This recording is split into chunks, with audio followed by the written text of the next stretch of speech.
On Outlook today, the story of one Jewish family during the Holocaust and a book of poetry. To my children. She wrote poems for us children to remember her by, and she kept on saying, remember her. Know that your mother loves you and sends you her blessing.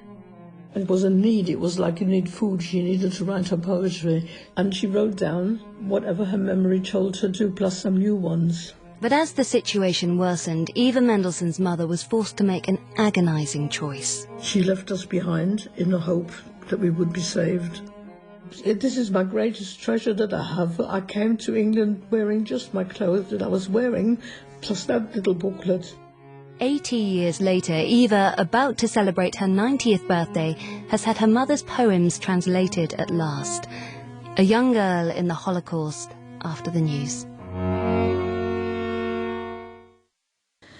Hello, this is Julie Candler with the BBC News. The European Medicines Agency has said it remains firmly convinced that the benefits of the AstraZeneca coronavirus vaccine outweigh the risks. The head of the EMA, Emma Cook, said there was no indication that the jab causes blood clots. Reports of clots in a small number of recipients has led to about a dozen European countries to suspend the vaccine's use. Mrs. Cook said her team was evaluating the data from those cases. Professor Beate Kampmann is the director of the Vaccine Centre at the School of Hygiene and Tropical Medicine in London.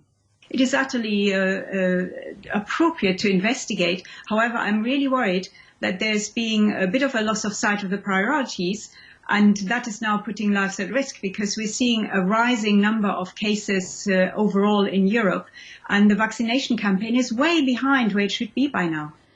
The head of immunisation for the World Health Organization in Africa says he doesn't want African nations to lose faith in the AstraZeneca vaccine. Speaking to the BBC, Dr. Richard Mahigo said suspensions by European governments were creating anxiety about a product that so far proved to be safe. We are quite concerned to see some of the decisions that have been made by some European countries. And from what we have seen in terms of the data, most of these decisions are not based on the regulatory decision. So we are looking forward to see the European Medicine Agency outcome deliberations, as well as the WHO, to make sure that we can advise countries on the African continent based on evidence and science. A wide-ranging review of Britain's defence and foreign policies has signalled a shift of focus towards the Indo-Pacific region in the wake of Brexit. Our diplomatic correspondent James Landale reports. The big idea of this foreign policy review is that Britain must look to the Indo-Pacific for new partnerships. The report says that is where the world's geopolitical and economic centre of gravity is moving. But as well as providing new trade and security links, it also allows the UK to reshape its approach to China. The report says Beijing presents a systemic challenge to Britain's security and values, but the UK will still pursue a positive trade and investment relationship with China. It says Russia is still the most acute threat to Britain's security. There'll be a new counter-terrorism operations centre to improve the response to incidents. Britain's main opposition Labour Party has condemned plans by the government to reverse a long-standing policy to reduce its stockpile of nuclear warheads. The opposition leader, Keir Starmer, accused the Prime Minister of breaking the goal of successive administrations with no apparent strategic purpose. The government intends to lift the cap on the number of nuclear warheads by 40% to 260. World News from the BBC. The United Nations has described the humanitarian crisis in northeastern Nigeria as one of the most acute in the world. The UN says nearly 9 million vulnerable people are in urgent need of aid. A continuing insurgency by the militant group Boko Haram has killed about 30,000 people and displaced millions in the past decade. Reports from Niger say dozens of people have been killed during attacks near the border with Mali. In one incident on Monday, gunmen shot more than 20 passengers on a bus who were returning from a market. The vehicle was then set alight. It's not clear who carried out the attack in the Tillaberi region of southwestern Niger.